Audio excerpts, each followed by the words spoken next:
में दुनिया के देश किस तरह से कूद पड़े, उनकी भाषा से, उनके बयानों से आपको अंदाजा होगा कि आखिर कौन किसके साथ है, कौन क्या करने वाला है।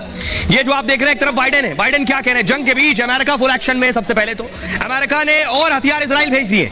नौसेना के 3 और जहाज इजराइल रवाना हो गए। ईरान हिजबुल्लाह के खिलाफ तैनाती कर दी है। पूर्वी मध्य सागर, लाल सागर में युद्धपोत तैनात हो गए। हमास से जुड़े लोगों पर अमेरिका ने बैन लगा दिया है। गाजा, कतर में हमास के लोगों पर बैन है। तुर्की, सूडान, अल्जीरिया में हमास के लोगों पर प्रतिबंध है। यूएस की लेबनान को लेकर ट्रैवल एडवाइजरी आ गई है कि जाने से पहले सोच ले अमेरिकी।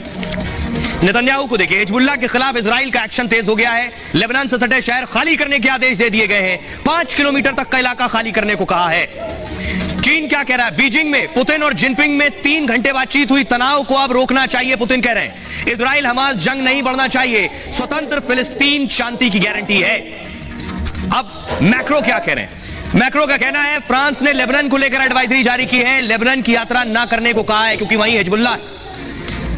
जर्मनी, मिस्र का कहना है, मिस्र के राष्ट्रपति से मिले जर्मन चांसलर शोल्ज ने ईरान लेबनान को चेतावनी दे दी है। युद्ध में शामिल होकर ईरान हिजबुल्लाह बड़ी गलती करेंगे। यह स्थिति है।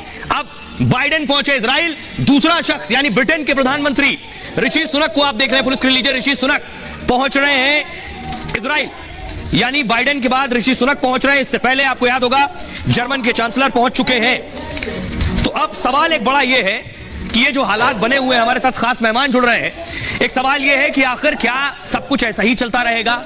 ये जंग रुकेगी या नहीं रुकेगी? हमारे साथ जुड़ रहे हैं मेजर जनरल एसपी सिन्हा साहब। सिन्हा साहब, बहुत बहुत स्वागत है।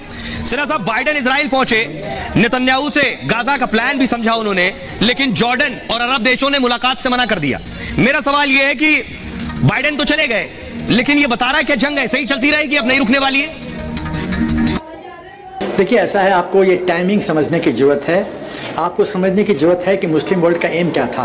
एम था, मुस्लिम वर्ल्ड डरा हुआ है, हमास डरा हुआ है। वो जानता है कि इजराइल जिस तरह से ऑफेंसिव मूड में है तो ये रुकेगा नहीं। तो इसकी गति को कम कैसे किया जाए?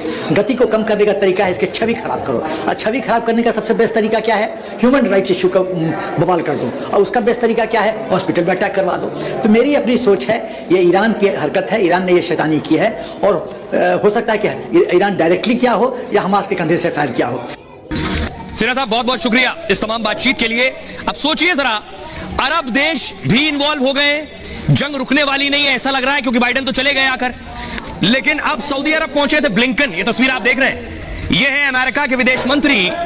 देश देश घूम रहे हैं, शायद किसी तरह जंग रुकवाएं। सऊदी अरब के प्रिंस से मिलने पहुंचे और प्रिंस ने जलील कर दिया। प्रिंस ने भाव नहीं दिया। बड़ी बात यह है, क्या करा सऊदी प्रिंस ने, ये देखिए जरा। जंग के बीच कई देशों का दौरा किया ब्लिंकन ने। इस दौरान अमेरिकी विदेश मंत्री सऊदी अरब गए। सऊदी प्रिंस ने एंटनी ब्लिंकन से मुलाकात होनी थी। दोनों के बीच मुलाकात शाम के वक्त रखी गई थी, लेकिन ब्लिंकन पहुंचे तो सऊदी प्रिंस मिले नहीं उनसे। रात भर मुलाकात के लिए ब्लिंकन इंतजार करते रहे। मुलाकात हुई तब भी प्रिंस सलमान ने सीधे मुंह बात नहीं की।